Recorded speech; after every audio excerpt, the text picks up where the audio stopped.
Hey, it's Jim, and this is level 1 of the CFA program, the topic on fixed income, and the learning module on the term structure of interest rates, spot par, and forward curves. I'm hoping that you recall our conversation a few learning modules ago about bond pricing.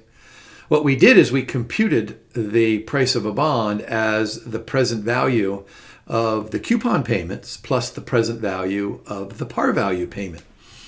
Now, what we did is we made a big assumption, and that assumption was that the yield to maturity on that bond was fixed over the life of the bond. In the terminology that we're going to use inside of this learning module is the following. We're going to say that the yield curve is flat, or the term structure of interest rates is unchanging. Now, in my classes, I usually tell my students after they learn it that this was a kindergarten model because it's so simple. Now we need to learn some kind of a college level or a CFA level model in which we're going to allow interest rates to change. That's why we need spot, par, and forward curves. So look at these LOSs. Notice that there's spot, par, forward in every one of these. So instead of 3 LOSs here in this learning module, we could just have 1. And that 1 LOS could sound something like this. Hey, we want you to know everything about spot rates, par rates, and forward rates. And we want you to be able to form a spot curve, a par curve, and a forward curve. So let's go ahead and start with spot rates. And to do this, I want you to envision a 3-year bond and the timeline that follows. Let's suppose that this bond has a 10% coupon rate and it matures for $100. So in year 1, the bondholder receives $10. In year 2, the bondholder receives $10. In year 3, the bondholder receives the final $10 plus the $100 in par value. Now, in that previous recording, we viewed this as one bond, and we discounted each one of those cash flows at the yield to maturity on the bond. Well, we can't do this now that we're using this as a CFA level model to determine the price of a bond. What we're going to do is we're going to view each one of these cash flows, each one of these coupon payments, and then the final par value payment as a 0 coupon bond, almost like a standalone bond. So I want you to think about this. We're going to price a bond today, and we're going to get $10 a year from now. We're going to discount that at 1 rate. We're going to call that a spot rate or a 0 rate. Then we're going to get $10 2 years from now, and we're going to discount that at a different rate, whether the yield curve is upward or downward sloping. But we're going to discount that at the next 0 rate. And then we get the 110 at the end of year 3. We're going to discount that at yet another spot rate or 0 rate. And then we're just going to sum those 3 present values to get the price of a bond. So you see how important this is. Spot rates and spot curves are based on the assumption that a bond is made up of a bunch of 0 coupon bonds. In my simple example there, it was a 1-year 0, a 2-year 0, and a 3-year 0 coupon bond. Now I want you to look down at the bottom left block. That's a really important statement there. When we did that kindergarten model, we never mentioned anything about arbitrage opportunities because all we were doing was talking about using the 5 time value of money buttons on our calculator to solve for present value. It was really just an application of time value of money principles. But now, when we allow yield curves to be upward or downward sloping, what we're going to do is we're going to arrive at an arbitrage-free bond price. So of course, the kindergarten model that we did before, that gets us in the ballpark. But now when we use this new model, we're going to guarantee that this is a way more accurate price. In other words, we can't chop a 3-year bond into its 3 0 components and pay less or more for that bond, which would allow us to take the long or short position and generate an arbitrage profit. All right, so let's go ahead and look at a spot curve. Notice we're going to draw a picture of the time to maturity on the horizontal axis and yield to maturity. We can go ahead, the reading calls them spot rates on the vertical axis. Notice this is an upward sloping spot curve. And go ahead and read that bullet point over on the left. Default risk-free zero coupon bonds against each maturity. Now, this is something that I didn't say earlier, but it's super important in understanding where we're going when we consider talking about yields and yield spreads in other learning modules. So we're going to start with a default risk-free zero coupon bond, and then here's a picture of an upward sloping spot curve. Now, there we go, upward sloping, there's downward sloping, and then there is flattening or steeping. So if you look at the red, we can have a change in interest rates that is not constant. Notice that from the original curve, now I'm down on the bottom graph, the increase in interest rates at the far term is just a little bit, right? From the original curve all the way out, that's just a little teeny weeny bit. Teeny weeny is not a finance term. But down at early maturities, look at that change. So notice in flattening of the yield curve, we have a large increase in short-term yields and a small increase in long-term yields. So we can have flattening or steepening. The reading does mention something about a decrease in inflation for flattening yield curves. That's probably something that I would remember for the exam.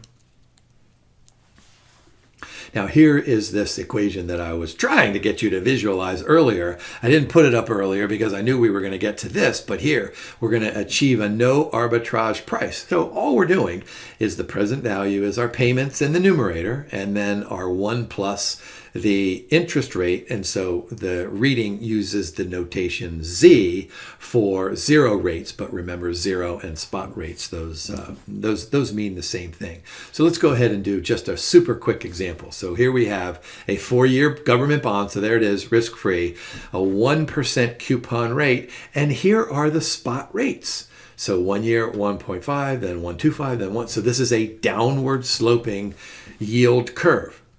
All right, so all we're going to do is in the numerator under present value, 1% of 100 is $1, so we're going to get 1 and 1 and 1 and 1 at the end of year 1, 2, 3, and 4. And then at the end of year 4, we're going to get the return of that principal amount or that par value payment. Now, note what we're going to do is in the denominator, we're going to use each of those spot rates, right?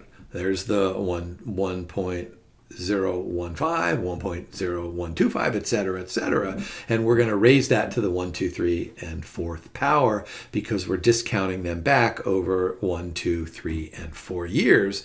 So notice that we get a present value that's, boy, what is that, close to 101. What does that tell you? The price of a bond here, this is an arbitrage-free price.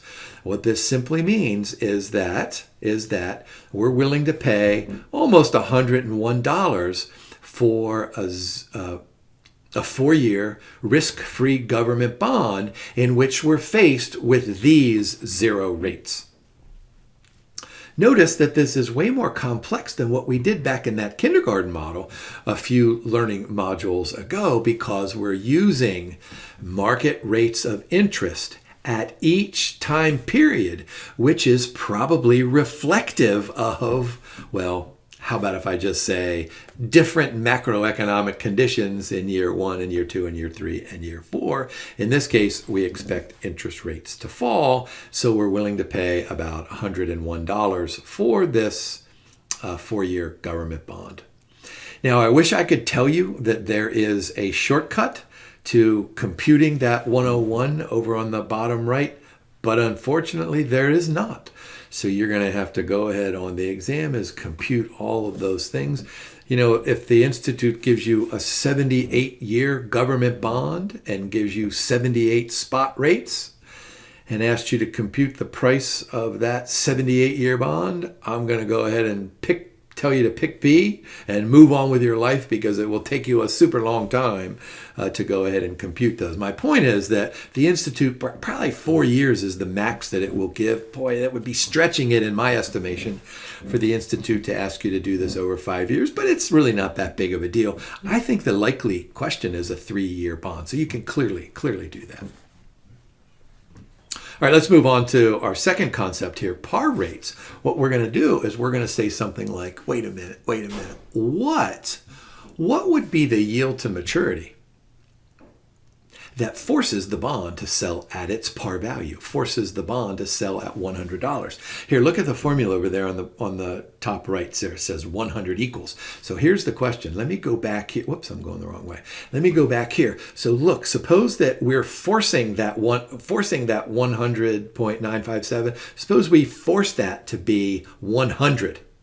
The question is, what are the par rates that you would use in that denominator to get a price of $100? And that's pretty much what a par rate is. Of course, you have to start with the spot rates in getting to get the par rate as well. So notice the formula over there looks exactly like what we did before, and all we're going to do is use some algebra. So let's go ahead and work through an example here. So here are our spot rates, 4.5, 4.9, and 5.25, right? Calculate the par rates for this government bond. So we're going to do 1 year, we're going to do 2 year, we're going to do 3 years. All right, so let's go ahead and get out our calculator. Look up in the red box. So we're gonna, on the left-hand side of the equal sign, that's always going to be 100, right? We're forcing it to be par value, and we're going to solve for that PMT in the numerator because that PMT is the coupon rate.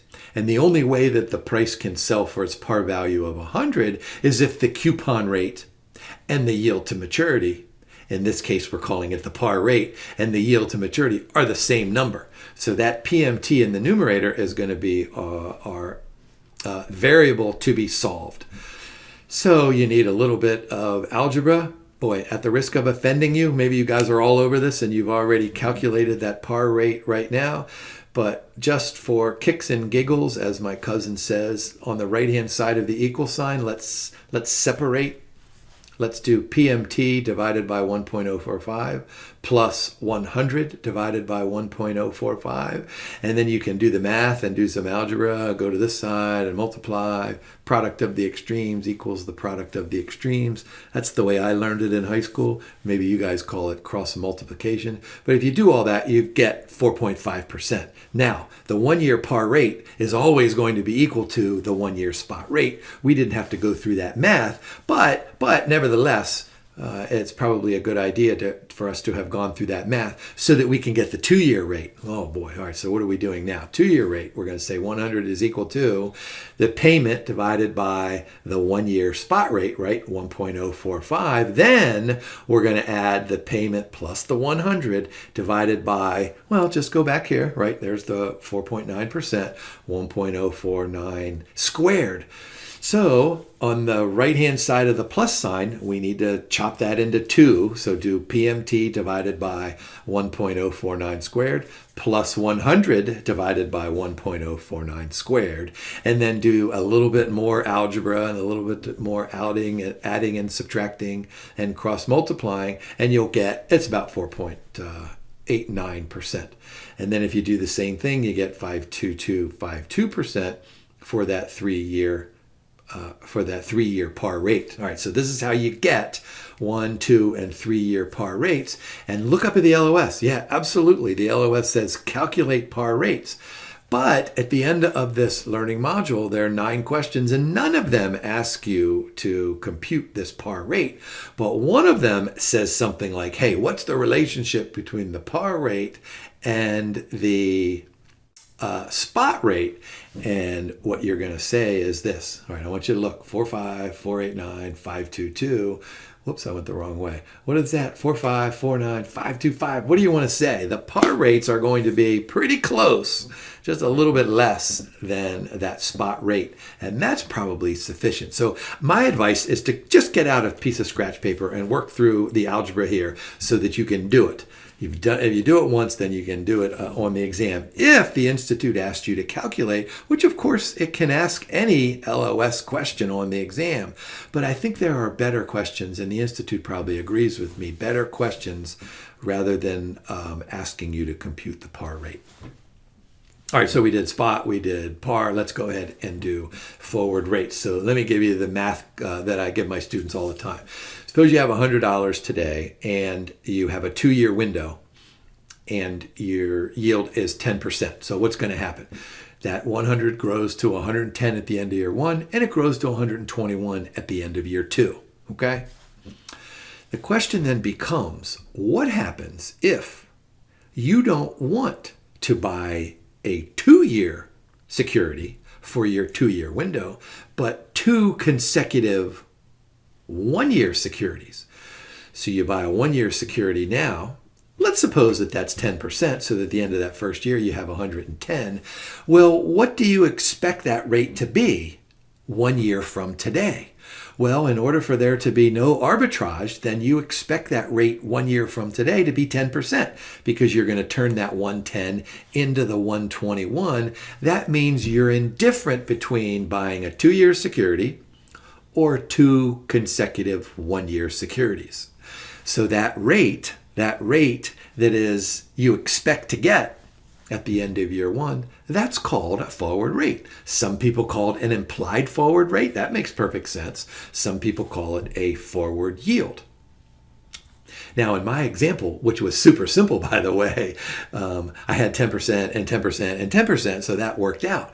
But what if it's not 10% and 10%? What if it's 10% and 11% and 12% and 19%? So we're going to use that equation there. Up at the top right, you see the formula where, look on the right-hand side of the equal sign, we're going to have 1 plus z, right? There's our 0 rate or our spot rate.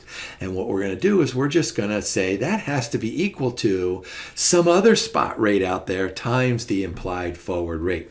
Now, look, you have an A and a B minus A. If that's confusing you, let's go ahead and work through an example so you can see how easy this is. Are you ready? 3-year spot rate is 3.5%.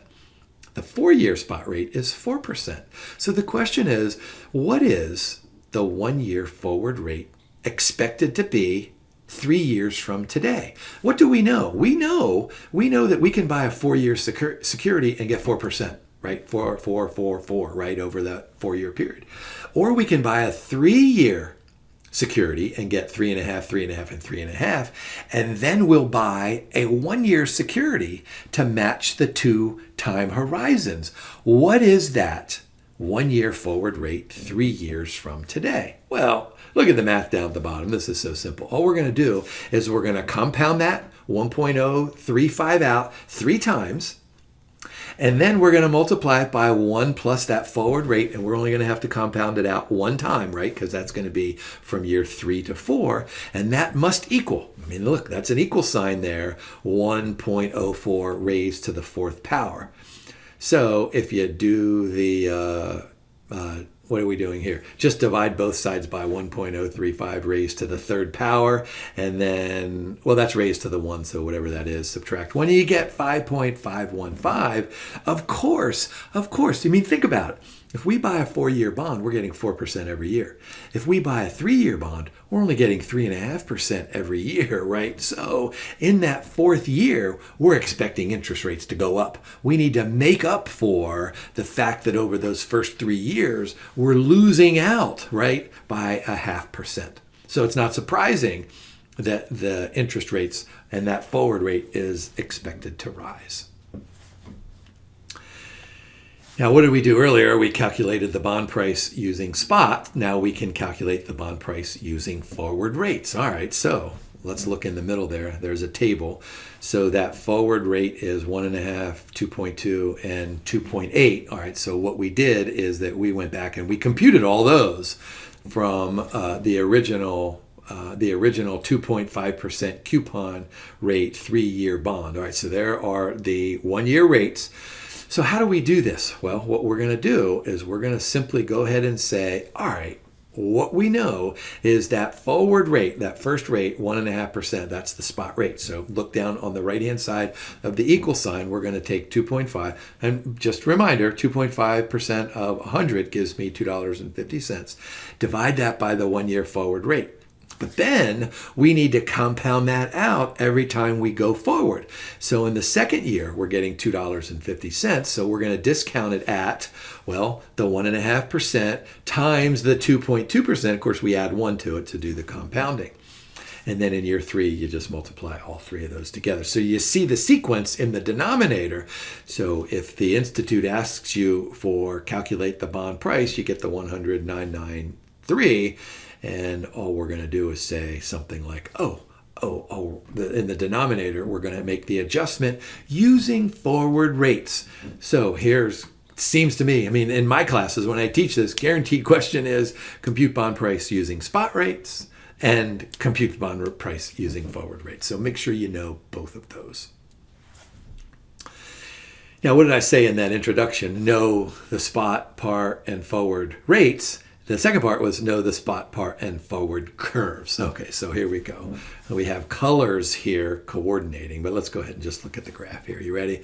So time to maturity on the horizontal axis, yields on the vertical axis. So note that the spot, that's the solid orange line, and then the par rates, they're going to be, what was that finance term I used a little bit ago? Teeny weeny. The par rates are going to be just a little bit underneath that, because of the mathematics that we went through in that previous slide. So that's a good thing to remember. Spot and par rates, they're about the same. The par curve will be just a little bit below. And then the forward rate, that looks like in this example that it's going to be above. So watch this. So let's do the comparison of the curves. Then we have the relationship, and then we're done. All right, so this is super important here. All right, so spot rates show a positive trend, right? So this is an upward sloping yield curve. The spot and the par, they align closely, and then the forward rates are higher than both the spot and the par rates. Is that going to always be the case? Well, no.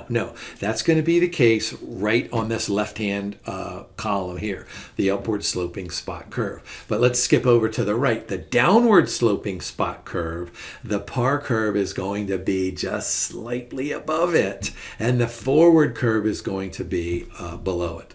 When we have a flat curve, well, we're going to go back to that previous learning module where it's a flat yield curve, and then we're back to the kindergarten model. Note, par curve is equal to spot curve, forward curve equals the spot curve, forward curve equals the par curve. So remember, in the middle, that's the kindergarten model that we could have talked about in that previous learning module, but we didn't really want to complexify things until we got to this point here. Now we start with that kindergarten model, move out to the side, and then these things should make perfect sense based on the math that we did over the last, what has this been, 25 minutes or so of recording. So this was fun. What did I say to you earlier? Make sure you know everything about spot, par, and forward curve. So I think we did a pretty good job of summarizing all that.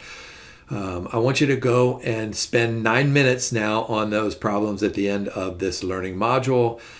There's 1 or 2 questions in there that you're going to have to think about some of the things that I talked about in this learning module that will lead you to that correct answer. So, hey, thanks for watching and good luck studying.